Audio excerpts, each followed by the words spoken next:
My dears, welcome back to Xylem learning. Xylem ലേണിംഗിന്റെ പുതിയൊരു ക്ലാസ്സിലേക്ക് എല്ലാവർക്കും സ്വാഗതം. ശ്രുതി ടീച്ചറാണ്.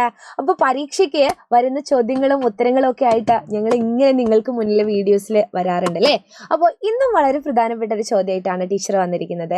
എല്ലാ പരീക്ഷയ്ക്കും, ഈ ഒരു പരീക്ഷയ്ക്ക് എന്നല്ല എല്ലാ പരീക്ഷയ്ക്കും നിങ്ങൾക്ക് യൂസ്ഫുൾ ആകുന്ന ഒരു ചോദ്യമാണ് കേട്ടോ. പരീക്ഷ പേപ്പർ കാണുന്ന സമയത്ത്, ക്വസ്റ്റ്യൻ പേപ്പർ കാണുന്ന സമയത്ത് അയ്യോ ഇതെങ്ങനെ എഴുതും എന്നുള്ള ആ ഒരു ടെൻഷനൊന്നും നിങ്ങൾക്ക് വേണ്ട.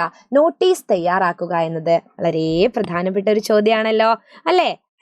നിങ്ങൾ ഒരു ക്ലാസ്സിൽ നിന്ന് മറ്റൊരു ക്ലാസ്സിലേക്ക് പോകുന്ന സമയത്തും നോട്ടീസ് തയ്യാറാക്കേണ്ടി വരും. ഇനി ഭാവിയിൽ നിങ്ങൾക്ക് എന്തെങ്കിലുമൊക്കെ ഒരു പ്രോഗ്രാമിൻ്റെ ഒരു ചാർജ് വന്നു കഴിഞ്ഞാൽ നിങ്ങൾക്ക് നോട്ടീസ് തയ്യാറാക്കേണ്ടി വരും. അതുപോലെ ഒരു നോട്ടീസ് നമുക്കൊന്ന് തയ്യാറാക്കി നോക്കാം അല്ലേ.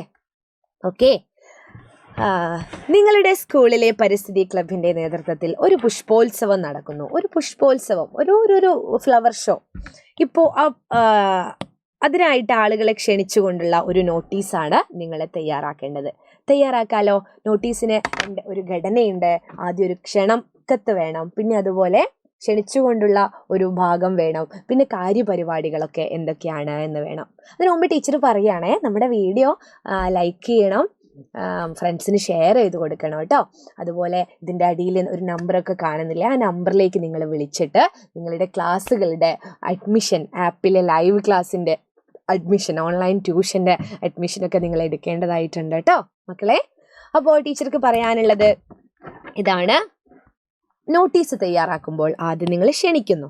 പ്രിയപ്പെട്ട വിദ്യാർത്ഥികളെ, അധ്യാപകരെ, പരിസ്ഥിതി ക്ലബിൻ്റെ നേതൃത്വത്തിൽ നമ്മുടെ സ്കൂളിൽ ഒരു പുഷ്പമേള സംഘടിപ്പിക്കുകയാണ്, ഒരു ഫ്ലവർ ഷോ സംഘടിപ്പിക്കുകയാണ്. ഈ വരുന്ന സെപ്റ്റംബർ 20 ഏത് ഡേറ്റ് വേണമെങ്കിലും ഇടാം. സ്കൂൾ ഗ്രൗണ്ടിൽ തുടക്കമിടുന്ന പരിപാടി ഒരാഴ്ച നീണ്ടു നിൽക്കും. കണ്ണിനും മനസ്സിനും കുളിർമയേകുന്ന ഈ മേളയിലേക്ക് ഏവരെയും സ്വാഗതം എന്ന് പരിസ്ഥിതി ക്ലബ്ബ് കൺവീനർ GVHSS മേപ്പയോർ. അത് ഞാനൊരു സ്കൂളിൻ്റെ പേര്, ഞാൻ പഠിച്ച എൻ്റെ മോളിപ്പോൾ പഠിക്കുന്ന സ്കൂളിൻ്റെ പേര് കൊടുത്തു. നിങ്ങൾക്ക് ഇഷ്ടമുള്ള പേര് കൊടുക്കാം കേട്ടോ. അപ്പോൾ ടീച്ചർക്ക് പറയാനുള്ളത് ഇതല്ല, വേറെ ഏതെങ്കിലും പരിപാടിയുടെ നോട്ടീസാണ് തയ്യാറാക്കാൻ പറയുന്നത്.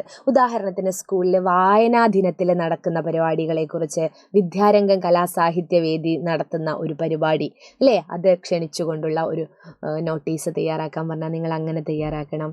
ഇനിയിപ്പോൾ പരിസ്ഥിതി ക്ലബിൻ്റെ തന്നെ വേറെ എന്തെങ്കിലും പരിപാടികളാണെങ്കിൽ അങ്ങനെ, അതുപോലെ കായിക മത്സരങ്ങൾക്കാണെങ്കിൽ അങ്ങനെ. അപ്പോൾ ഏതാണോ പരിപാടി അതിനനുസരിച്ച് തയ്യാറാക്കുക. അപ്പോൾ ആദ്യം പ്രിയപ്പെട്ടവർ എന്ന് മാത്രം മതി. വിദ്യാർത്ഥികളെ, അധ്യാപകരെ എന്നൊന്നും വിളിക്കേണ്ട. എല്ലാവരെയും നാട്ടുകാരെയും ഒക്കെ വിളിച്ചിട്ടുള്ള പരിപാടിയാണെങ്കിൽ പ്രിയപ്പെട്ടവരെ എന്ന് മതി. എന്നിട്ട് പ്രധാന പരിപാടി എന്താ? ഉദ്ഘാടനം അല്ലേ, ഉദ്ഘാടനമാണ്. ഇപ്പോൾ വായനാ ദിനമൊക്കെയാണ് ഉദ്ഘാടനം ചെയ്യുന്നതെങ്കിൽ നമ്മൾ ടൂറിസം വകുപ്പ് മന്ത്രിനെയൊന്നല്ല, സാഹിത്യകാരന്മാരെ ആരെങ്കിലും ഒക്കെ വിളിക്കുക അല്ലേ. ഇതിപ്പോൾ ഈ ഒരു പരിപാടി ആയതുകൊണ്ട് ടൂറിസം വകുപ്പ് മന്ത്രിയെ ഉദ്ഘാടനത്തിന് വിളിച്ചു. പിന്നെ അതിലെ ആശംസകൾ പറയാൻ വേണ്ടിയിട്ട് നമ്മൾ ജില്ലാ പഞ്ചായത്ത് പ്രസിഡന്റിനെയും അതുപോലെ പഞ്ചായത്ത് പ്രസിഡന്റിനെയും ഒക്കെ നമുക്ക് വിളിക്കാം. അപ്പോൾ അവരെയൊക്കെ ശ്രീമതി അല്ലേ, സ്ത്രീകളാണെങ്കിൽ നമുക്ക് ശ്രീമതി ശ്രീജ, ശ്രീ അബ്ദുള്ള മാസ്റ്റർ അല്ലേ. ശ്രീ അബ്ദുള്ള എന്ന് എഴുതിയാലും ശരിയാണ്, മാസ്റ്റർ എന്ന് എഴുതണം എന്നില്ല. ശ്രീ എന്ന് പറയുമ്പോൾ നമുക്ക് അബ്ദുള്ള എന്ന് മാത്രം എഴുതിയാലും തെറ്റൊന്നുമില്ല. അത് സ്കൂളിലെ പ്രധാന അധ്യാപകൻ ശ്രീ മുനീർ മാസ്റ്റർ അല്ലേ, സ്കൂളിലെ വേറൊരു അധ്യാപകനായിരിക്കും, അല്ലെങ്കിൽ സാംസ്കാരിക രംഗത്തെ ആരെങ്കിലും ആയിരിക്കും. ശ്രീമതി ആതിര, PTA പ്രസിഡന്റ് അല്ലേ, PTA ഭാഗത്തുനിന്ന് ഒരാൾ വേണം സ്കൂളിൽ ഒരു പരിപാടി നടക്കുമ്പോൾ. അപ്പോൾ PTA പ്രസിഡന്റ്, നിങ്ങൾക്ക് വേറെ ഏതെങ്കിലും പേര് കൊടുക്കാം. ഇനിയിപ്പോൾ സ്കൂളിൽ ഒരു കുട്ടി വേണം എന്ന് വിചാരിക്കുക.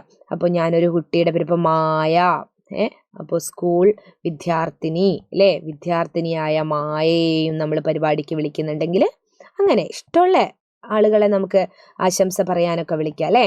പിന്നെ പരിപാടിൻ്റെ നന്ദി പറയുന്നതാണ് ഷിൽന ടീച്ചർ അല്ലേ. ഇങ്ങനെ സിമ്പിളായിട്ട് എഴുതിയാൽ മതി. ഇനിയിപ്പോൾ നിങ്ങൾക്ക് കാര്യപരിപാടിയൊക്കെ എന്തൊക്കെ പരിപാടി നടത്തണം എന്നൊക്കെ ക്വസ്റ്റ്യനിൽ തന്നിട്ടുണ്ട്. ഇപ്പോൾ വായനാ ദിനത്തോടനുബന്ധിച്ചുള്ള പരിപാടിയൊക്കെ നടത്തുന്നുണ്ടെങ്കിൽ, അതൊക്കെ തന്നിട്ടുണ്ടെങ്കിൽ നിങ്ങൾ ആ പരിപാടികളൊക്കെ ഉൾക്കൊള്ളിച്ചുകൊണ്ട് എഴുതണം കേട്ടോ. മക്കളെ സെറ്റല്ലേ? ഓക്കെ അല്ലേ? അപ്പോൾ ടീച്ചർക്ക് പറയാനുള്ളത് ഇത്രയും കാര്യങ്ങളാണ്. അപ്പോൾ ആദ്യം വേണ്ടത് ഒരു ക്ഷണക്കത്ത് അല്ലേ, നോട്ടീസിൽ. ഇപ്പോൾ ടീച്ചർ ഒരു നോട്ടീസ് തയ്യാറാ. ഇപ്പോൾ ഇതൊരു ടിഷ്യൂ ആണേ, അപ്പോൾ ഇതൊരു നോട്ടീസാന്ന് വിചാരിക്കുക.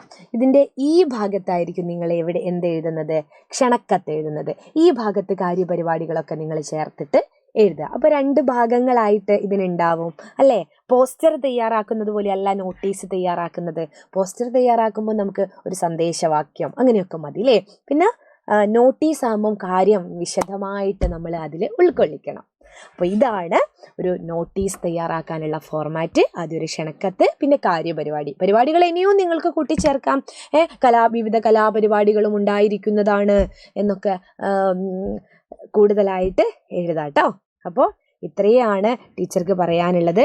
മക്കളെല്ലാവരും എന്ത് ചെയ്യുക, നമുക്ക് പരീക്ഷയെ ചിരിച്ചുകൊണ്ട് നേരിടാം. All the very best. പരീക്ഷാകാലം മാത്രമല്ല, ഇനി എന്ത് അങ്ങോട്ട് പാഠഭാഗത്ത് പഠിക്കാനുണ്ടാകുന്ന സമയത്തും നോട്ടീസ് തയ്യാറാക്കാൻ പറയുമ്പോൾ ഇനി ഒരു സംശയമില്ലാതെ നിങ്ങളെ തയ്യാറാക്കില്ലേ. അപ്പോൾ മറ്റൊരു ക്ലാസ്സിൽ കാണാം. അതുവരേക്കും ബൈ.